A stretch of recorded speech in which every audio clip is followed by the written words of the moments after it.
신개념 미디어 잡담쇼 미잡쇼.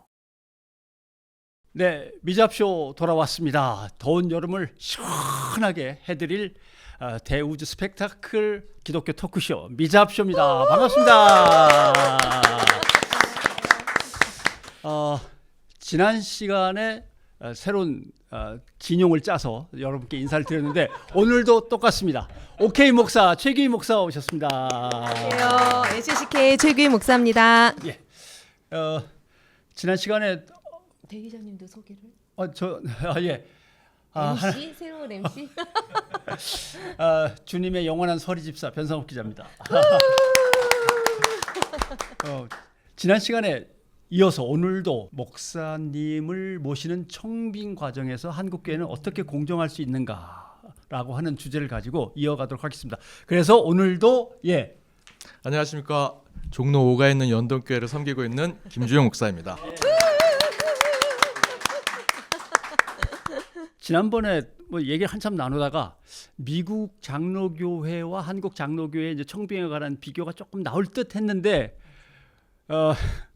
어려운 과정을 거치고 청빙이 되신 본인의 얘기가 나오니까 말이 더듬 이렇게 어려워지시면서 저는 뽑혔는데요라고 말씀하시기도 어렵고, 자 그건 이제 접어놓고 미국 장로교회가 그래도 이런 식으로라도 공정하려고 애를 썼다는 그 제도는 좀 한번 설명을 드려야 될 것 같습니다. 미국 장로교 그 헌법의 가장 중요한 것은 당회가 세션이라고 하는데 세션의 모든 권위를 주고 있거든요. 그러니까 저희들이 정하지 못했던 세부 사항에 대해서는 당회가 결정을 하면 됩니다. 매 그 컨텍스트의 상황에 맞춰서. 그래서 그 부분을 저희들이 수용하되 이제 사람을 뽑는 청빙과 공천에 대해서는 거기에 있는 문구를 그대로 저희들이 잘 해석을 했습니다. 다양한 성도들의 의견을 반영해야 한다. 그래서 그것을 저희들이 같이 해석을 해서 그 다양한 것은 세대와 성별이 반드시 다양해야 된다라는 것들을 생각을 해서 당회가 반드시 3분의 1이 들어가야 됩니다. 그래서 당회 한 사람이 들어가면 반드시 필드 우리 성도들 안에서 2명이 들어와야 되는데 저희는 12명의 청빙위원 또는 공천위원을 세우는데 3분은 당회에서 들어가고 나머지 9분을 각 필드에서 뽑을 때 각 세대별로 20대, 30대 남자 여자 1명씩, 그리고 40대, 50대 남자 여자 1명씩, 그리고 60대 이상 남자 여자 1명씩 이렇게 해서 6명을 뽑았고요. 각도 세대별로 저희들 유스 그룹, 우리 중고등부, 또 청년부 이렇게 해서 또 대표를 뽑아가지고 저희들이 12명을 구성해가지고 청빙 공천을 진행을 했습니다. 그러니까 그 사람을 뽑고 후보를 세우는데 그 뽑는 기관이 굉장히 객관적인 기관이 될 수 있도록 하는 것이 미국 장로교법의 굉장히 중요한 부분이고요. 그래서 저희는 한인교회라 한국 교회 문화가 여전히 남아 있어서 그것을 이제 물론 100% 적용하려고 노력했지만 쉽지는 않았고요. 사실 미국 교회는 그런 부분에 있어서 장로들도 그러니까 청소년부에서 하나, 그리고 청년부에서 하나, 그 다음에 세대별로 장로님들을 하나 이렇게 따로따로 뽑습니다. 예, 그런 객관성과 공정성을 굉장히 유지하려고 하고 그런 기관에서 사람을 추천하고 또 청빙을 하니 당연히 뭐 성도들은 굉장한 이제 동의를 받고 신뢰를 받을 수 있는 거죠.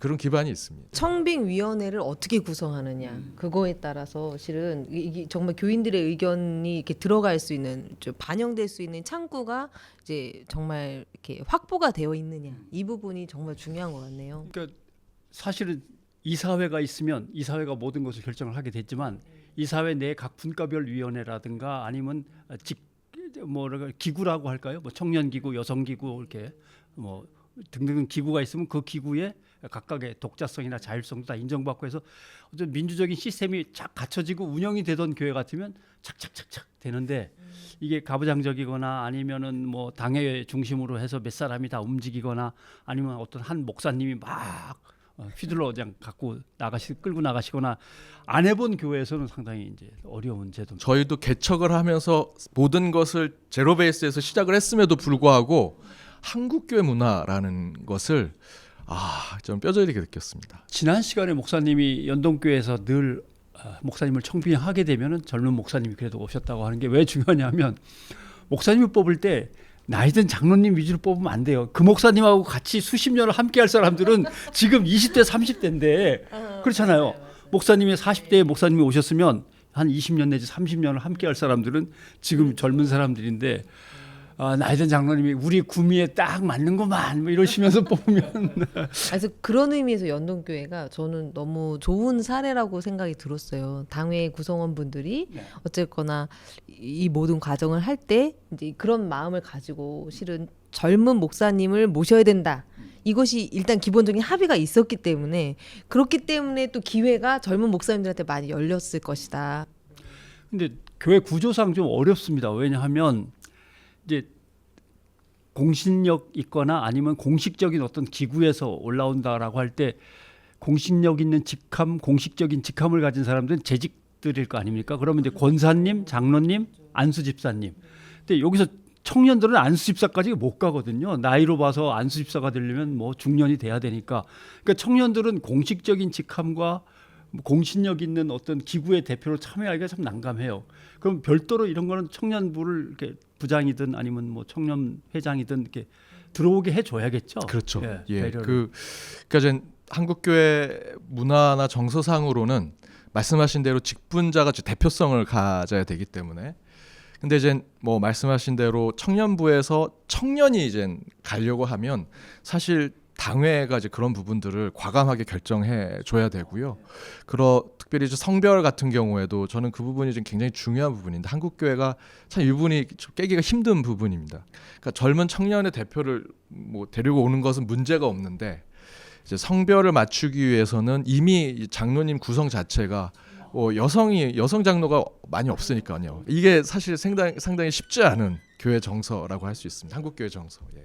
아무래도 예전처럼 그렇게 청빙하기는 어렵기 때문에 마치 공고 그러니까 공채 느낌으로 이렇게 공고를 내서 이렇게 뽑잖아요. 근데 공고가 다 담임 목사 청빙 그러면 거기에 이렇게 여러 가지 이제 제출할 서류 중에 사모의 이력이라든지 이렇게 되어 있어요. 그 얘기는 뭐냐면은 애초에 목사님을 청빙하는데 남성 목회자를 뽑겠다는 의지가 분명히 드러나는 거고요. 그런데다가 이 남성 목회자를 모시는데 이분 못지않게 내조가 중요하니 사모님의 어떤 이력과 신앙 경력과 지금 뭐 하시는 걸 봐야겠다. 근데 우리나라 정서는 그런 게 있잖아요. 그러니까 뭐 그 이제 부부가 같이 한 마음과 한 뜻으로 막 이러다 보니까 그래서 거기에 이미 이제 공고 낼 때 이미 성별의 어떤 약간 문턱이 좀 많이 높죠. 그래서 젊은 목사를 뽑지만 거기서 목사는 이제 주로 남성 목사인 경우가 아예 기본적이고 거기 이제 여성 목사까지 포함해서 뭐 사모, 사부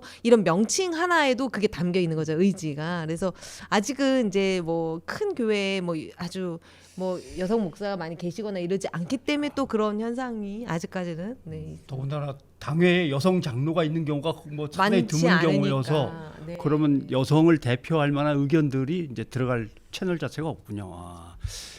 근데 이제 조금 이제 약간 계급 갈등적인 차원으로 들어가면 부목사 청빙은 어떻습니까? 부목사 청빙. 굉장히 현실적인 부분인데요. 담임 목사 입장에서는 그 공정성을 유지하고자 노력을 하는데 한국 교회의 부목사들은 철저하게 담임 목사 또는 당회의 그 소위 말하는 밑에 속해 있는 채용된 사람입니다. 그야말로. 그렇게 얘기가 되고 있고 청빙이 아닌 채용. 뭐 이런 그런 개념인가요? 채용이 더 강한 담임 목사보다 훨씬 더 강한 그런 상황들이고 본인들도 그 부분이 이제 담임 목사로 가는 발판으로 본다면 굉장히 이제 좋은 그 근무 평가를 받아야 되는 상황들 이제 이런 분들을 생각하면 굉장히 불공정한 그 부분들로 본인들이 사실상 이제 피해도 많이 보고 불공정한 어떤 그런 대우를 받을 수밖에 없는 상황이 있고요. 거기에 이제 청빙으로 들어가면 아무리 그것이 공정하다고 해도 100% 공정할 수 없고 그 공정성에서는 좀 멀어질 수밖에 없는. 그러니까 어떻게 보면 한국 교회 안에서 부교육자들은 굉장히 그런 공정성의 사각지대에 있다라고 할 수 있습니다. 지금의 교회 헌법 또는 노회의 어떤 관행 같은 걸 그대로 둔 채로 부목사 어떤 부교육자를 청빙하는 과정에서 그런 어떤 약간 모순된 거나 불합리한 점들을 고칠 수 있는 가능성이 있나요? 노력은 해야 된다고 생각했는데 저희 교단 같은 경우에는 이제 부교육자들 1년마다 연임을 하게 되어 있습니다. 미국 장로교회는 부교육자도 위임을 줍니다. 담임 목사처럼. 근데 이게 굉장히 이 그 구조가 사실은 좋은 것 같으면서 이제 부교육자들에게 굉장히 공정성과 역할을 충분히 주는 것 같지만 교회 안에 전체적인 교회의 그 안정성에는 굉장히 위험한 부분이 있습니다. 그러니까 담임 목사와 부목사가 둘 다 위임이니까 이 교회가 굉장히 정치적으로 돌아가는 부목사 편, 담임 목사 편 이렇게 돌아가는 모양새가 있습니다. 근데 거기에 한국 교회는 1년마다 목숨줄이 계속 걸려 있거든요. 부목사들이 저희 교단 같은 경우는 영인 청원을 매년 해야 되니까 뭐 거기에 본인이 소신 있게 뭘 할 수 있는 부분도 힘들고 담임 목사가 힘이 없으면 부목사들이 거기서 또 정치를 해야 되는 이런 안타까운 현실이 있는 거고요. 거기에 적절한 중간에 저희들이 무엇인가 공정성과 또 그들에 대한 어떤 처우를 잘 해줄 수 있는 것들을 찾아가는 건 그냥 이 자리에서 저희들이 한두 마디 하는 거 가지고는 찾기 힘들 것 같고요. 엄청난 변화가 필요하군요. 예, 맞습니다. 예. 그 통합은 아니고 합동 쪽에서 잠깐 그런 세미나하고 연구 발표가 있었습니다. 젊은 신대원생들과 부교육자들한테 어떤 교회에 청빙되어 가고 싶으냐라고 했더니 첫 번째는 목사님과 장로님들이 저를 잘 품어줄 수 있는 그런 분위기를 첫 번째로 원했고, 두 번째는 그 교회가 지향하는 바가 그래도 적어도 저의 어떤 선교적 비전하고는 맞아야 되지 않겠습니까?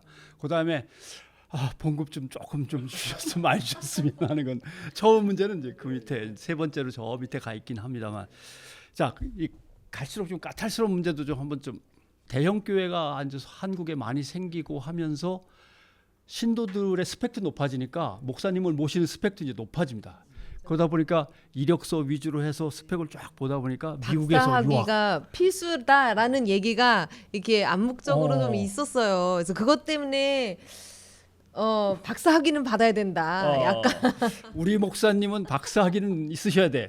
그러면 또 밑에 신대원생들은 박사를 어디 가든 빨리 해갖고 와야 되는 이런 또. 그 다음에 이거 말해도 되는지 모르겠지만, 야, 옆에 교회는 어느 대학 박사시던데 우리 교회는 저 대학보다는 좀 높은 대학 목사님을 모셔야 되는 거 아니야?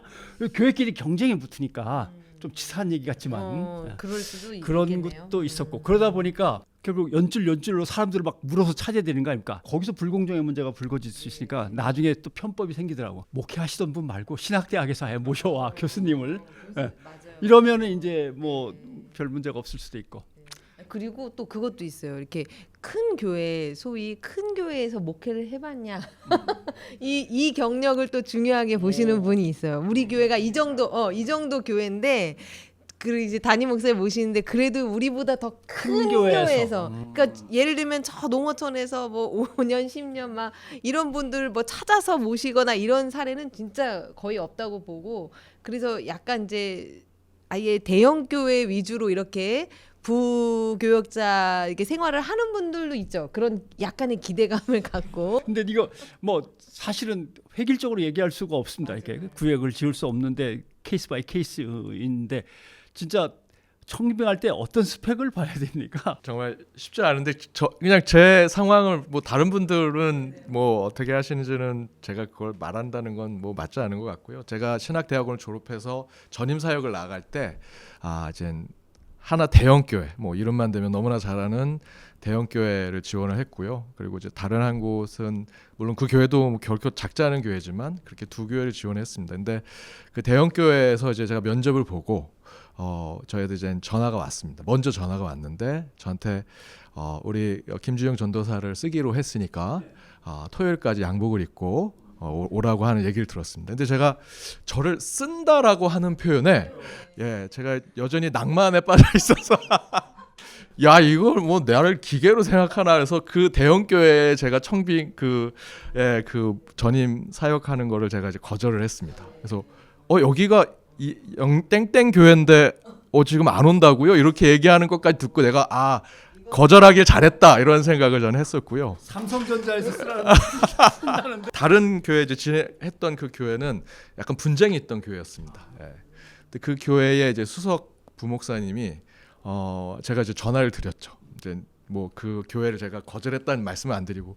제발 어떻게 됐는지 빨리 알려달라고, 미안하다 아직 당회를 못했다 하시고 그 다음 주에 연락을 주셨는데 그 교회에서 우리 김주영 전도사님을 모시기로 결정했습니다 라고 하시는 그 표현을 듣고 제가 결정하길 잘했다 이런 생각이 들었고요. 그런 부분으로 부교육자들을 생각할 때 저는 제가 이렇게 쓰기 위해서 또 뭐 뽑기 위해서라기보단 같이 인간적인 마음으로 사역할 수 있는 자를 이렇게 우리 그 부교육자를 뽑아야겠다 또는 같이 모셔야겠다라는 생각을 하고 있고요. 이제 그렇게 생각하다 보니까 사실은 뭐 학력 뭐 말씀하신 눈에 보이는 정량적 스펙은 그렇게 중요하지 않고요. 아까 지금 말씀하셨던 그 청빙 그대로 그 주변에 우리 같이 부교육자 사역하는 우리 같이 사역하는 우리 동역자들 통해서 좋은 분을 좀 초대해달라, 추천해달라고 해서 그분들 얘기를 듣고 저도 직접 또 따로 알아보기도 하고 그래서 항상 장로님들께 선을 보이기 전에 항상 저는 먼저 만납니다. 먼저 만나서 식사도 같이 하고 그 식사는 뭐 그야말로 이렇게 거창한 게 아니라 국밥 하나 먹고 뭐 이렇게 브런치 이렇게 먹으면서 편하게 또 가정 얘기도 하고 그러면서 이분은 정말 인간적인 마음으로 같이 사역을 해도 되겠다. 그야말로 이제 청빙 부교육자들에 대한 청빙 부분들을 좀 더 이렇게 생각해 가려고 하죠. 요거는 최규희 목사한테 직접 묻는 게 나을 것 같은데. 네. 청빙 공고가 뜨잖아요. 네, 교단 네, 신문에 네, 뜨고 뭐 이렇게 맞아요. 인터넷에 뜰 네. 수도 있고. 그러면은 내보자라고 하면서 다들 이렇게 우르르 냅니까? 분위기가 어떤 겁니까? 그러니까 미리 타진을 다 해본 다음에 내도 되겠나 이렇게 봅니까? 아니면 네. 여러 군데 막 냅니까? 그게 다 개인마다 상황이 다른 것 같아요. 오. 근데 왜냐면 이제 정말 다급하게 이제 뭐 전임 사역을 할 시기가 됐는데 그래서 교회를 찾는 중이라면 사역할 교회를 찾는 중이라면 진짜로 막 여러 군데 내는 분들도 계세요.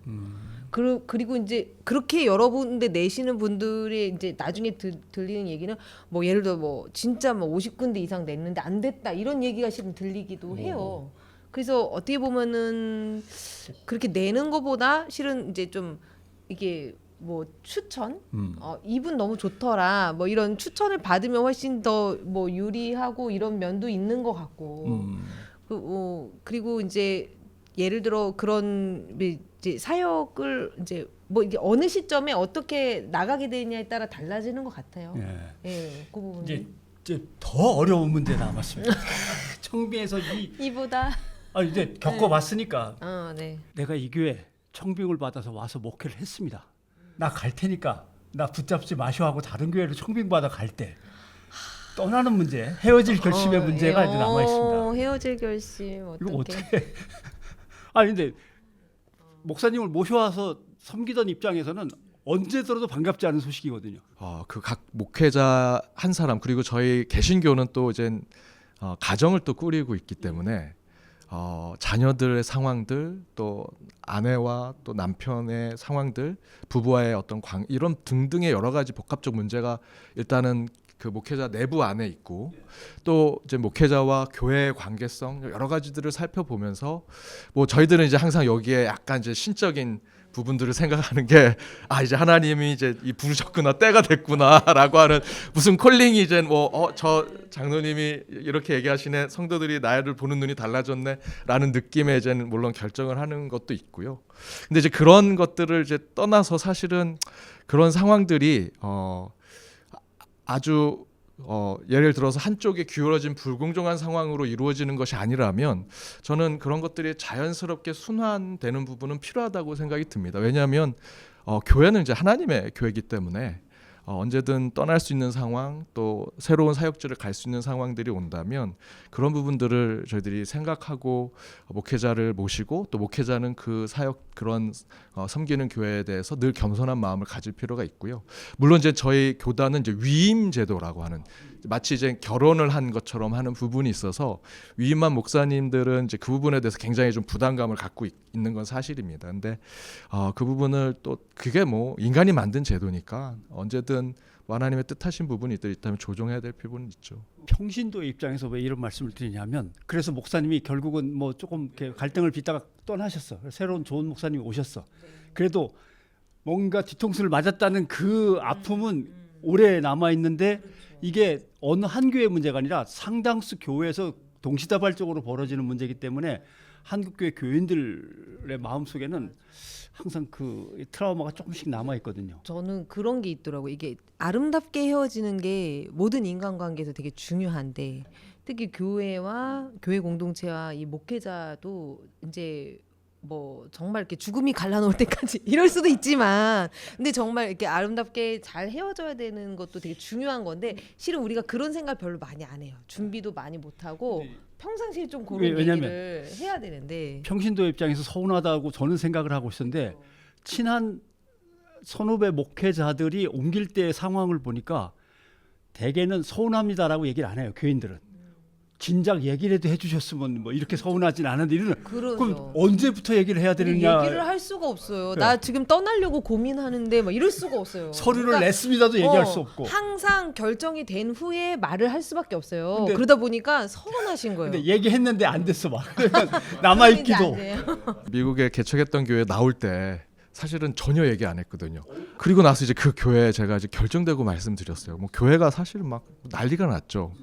그때 제 마음에 제일 힘들었던 이제 평신도이셨던 이제 여자 장로님이신데 거기에 이제 옛날 80년대 빵집이 있습니다. 시카고에. 그래서 거기서 정말 2시부터 저녁 5시까지 일사후퇴 얘기만 제가 한 30번 들었습니다.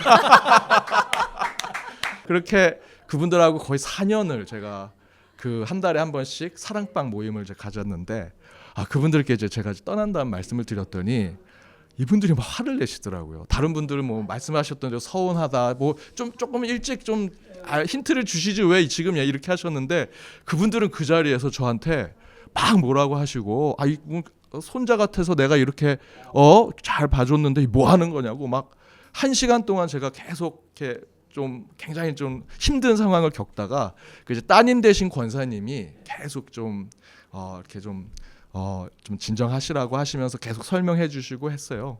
그러면서 이제 1시간쯤 지나니까 이제 다들 마음이 좀 가라앉으셔서 그분이 이제 우시면서 이렇게 얘기하셨습니다. 자기는 예전에는 우리 시골 예전 한 50년대 60년대 목사님들은 사실은 시골교 목사님들이 다 염을 하셨잖아요. 그때는 장의사들이 없으니까 이제 그때 생각을 하시고 본인이 이젠 죽으면 그렇죠. 내 장래 내 모든 벗은 몸을 염할 때 보여줄 물론 지금은 그렇게 하지는 않지만 그런 마음을 갖고 계신 거죠. 내가 유일하게 목사님께 이제 마지막 때 그런 모습을 보여줄 목사라고 생각해서 마지막 모실 목사님이라고 생각했는데 떠난다니까 너무 속상했다.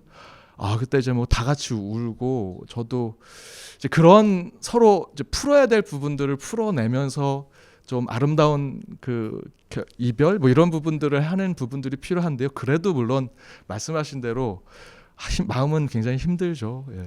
근데 같이 울었다 그러면 그건 정말 성공적으로 헤어질 결심을 한 겁니다. 제가 생각해 옆에서 바라본 결과로는 목사님이 새로운 곳에 청빙을 받으셔 떠난다 그러면 목사님을 청빙하는 쪽에서도 한 6개월 1년 시간을 드릴 테니까 그쪽 교회하고 잘 관계를 정리하고 오십시오라고 하면 뭐 새로운 목사님을 모셔갖고 또 동사하면서 우리 교회는 이랬거든요 하면서 목사님이 그렇게 좀 인수인계하는 시간을 갖고 또 이쪽 교회로 와서 또 동사를 하시면서 또 인수인계를 받고 미국 장로교회가 그런 제도가 있습니다. 그러니까 이제 저희가 이제 사임을 하기로 하면 사임한 후에 위임 목사를 6개월 동안은 뽑을 수 없습니다. 그거를 이제 리콘실레이션 피리어드라고 해서 화해 기간을 그 교회가 갖습니다. 그래서 노회가 목사들을 파견해서 성도들을 그 공동체적 심리 상담을 계속 하고요. 그것을 통해서 이 교회가 지금 혹시 전에 있는 목사님과 아무리 관계가 좋아도 헤어졌기 때문에 상한 그 마음들을 계속해서 회복하는 과정을 갖고 그 회복이 끝났다고 판단이 들면 새로운 목사님을 어떤 분으로 모실 건지에 대한 설문조사나 또는 동공의 어떤 조사들을 통해서 그것이 마무리가 되면 위임 목사 청빙을 이제 진행을 합니다. 김주영 목사님을 모시고 청빙과 공정의 문제를 2번에 걸쳐 얘기를 했는데 한국교회가 잘 안 된다면 다시 모시겠습니다. 다시 안 왔으면 좋겠습니다. 예. 자, 미잡쇼 오늘 여기서 마치겠습니다. 고맙습니다. 목사님 고맙습니다.